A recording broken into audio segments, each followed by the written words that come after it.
दोस्तों स्वागत है आप सभी का सुनील बहुत ऑफिशियल चैनल पर। तो दोस्तों इलेक्शन आ रहे हैं, मेरी कुछ बातों को जरूर ध्यान रखना।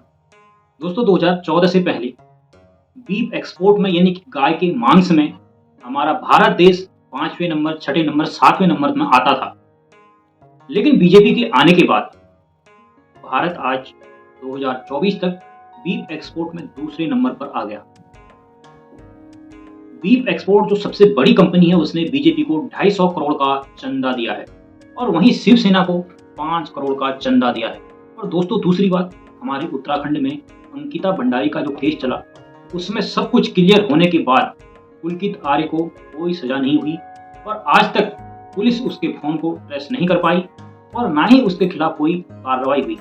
बीजेपी को उत्तराखंड में आए 5 साल हो गए, अभी तक पुलकित आर्य के केस पर कोई भी सुनवाई नहीं हुई। क्या उत्तराखंड की पुलिस कोई सुराग या कोई सबूत नहीं ढूंढ पाई, या इसमें सरकार का कोई सपोर्ट है, या सरकार कुछ कर नहीं पा रही है या करा नहीं पा रही है। दोस्तों एक बात और, क्या आपको पता है लद्दाख में चीन कई किलोमीटर तक कब्जा कर चुका है भारत में, लेकिन इसकी किसी भी मीडिया पर कोई खबर नहीं है। अगर कहीं पर भी मीडिया पर या किसी भी बीजेपी नेता को आप इसके बारे में कोई सवाल पूछ लेते तो पाकिस्तान की ओर मुंह मोड़ के वहां के सवाल जवाब करने लगते हैं। दोस्तों एक बात और, जो बात मैंने कल के परसों के वीडियो में भी एक बार बताया था कि आजकल जो हमारे उत्तराखंड में लड़ाई चल रही है भू कानून की, यह आपको जानना जरूरी है कि भू कानून हमारे उत्तराखंड में पहले से लागू किया गया था 2003 से।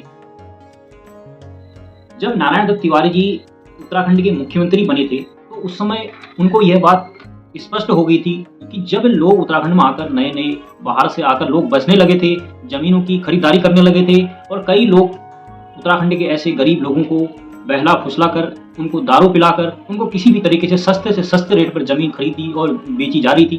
तो इसके चलते नारायण दत्त तिवारी जी ने सशक्त भू कानून बनाया और उसको लागू भी किया। तो 2007 में जब उत्तराखंड के मुख्यमंत्री भुवन चंद्र खंडूरी जी बने तब उन्होंने 2008 में उसमें 3-4 और एक्ट जो है और ऐड किए ताकि भू कानून और ज्यादा से ज्यादा सशक्त बन सके। लेकिन उसके बाद 2017-18 के बीच में जब उत्तराखंड में बीजेपी सरकार आई तो सबसे पहले मुख्यमंत्री उत्तराखंड के त्रिवेंद्र सिंह रावत जी बने और उन्होंने सत्ता में पैर रखते ही सबसे पहले भू कानून को खत्म कर दिया। भू कानून की जो किताब थी उसको लात मारकर बाहर कर दिया उत्तराखंड से। उसके बाद ये सारी कई घटनाएं हुई और उसके बाद कई सारे आंदोलन भी हुए। लोगों ने कई बार सरकार को भी चेताया इसके बारे में कि सशक्त भू कानून उत्तराखंड में बनना चाहिए, लेकिन बीजेपी ने हर बार यही किया कि अब बनेगा, अब बनेगा, अब बनेगा। इसमें बीजेपी सरकार बहुत ही कार्रवाई कर रही है, सशक्त कानून बनाने की कार्रवाई कर रही है, लेकिन बीजेपी को ये कहते कहते आज पूरे 5 साल हो गए, अभी तक उत्तराखंड में भू कानून नहीं बन पाया। दोस्तों सबसे महत्वपूर्ण बात 2024 इलेक्शन की, इस बार आपको हर जगह, हर गली गली आपको एक नारा जरूर सुनाई दे रहा होगा, इस बार 400 पार। इस बार आपको बिल्कुल बहुत जरूरी ध्यान में रखकर चलना है कि वोट आप किसी भी पार्टी को दे दो, लेकिन बीजेपी को वोट मत देना। इसकी एक खासियत है, बीजेपी का मेन टारगेट 400 पार का सिर्फ संविधान को बदलने का है।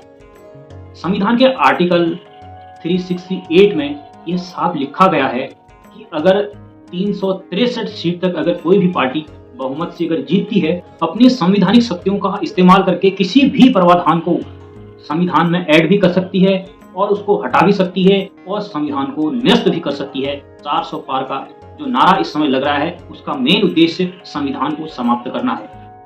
मैं किसी पार्टी से नहीं जुड़ा हूं, ना ही मुझे किसी पार्टी से कोई मतलब है। जितनी भी पार्टियां हैं कहीं कहीं से कोई पार्टी हर जगह से भ्रष्टाचार करती ही करती है, लेकिन इस बार 2024 का मेन मकसद है संविधान को बचाना। अगर आपको संविधान बचाना है तो इस बार आप किसी को भी वोट दें, बीजेपी को वोट ना दें।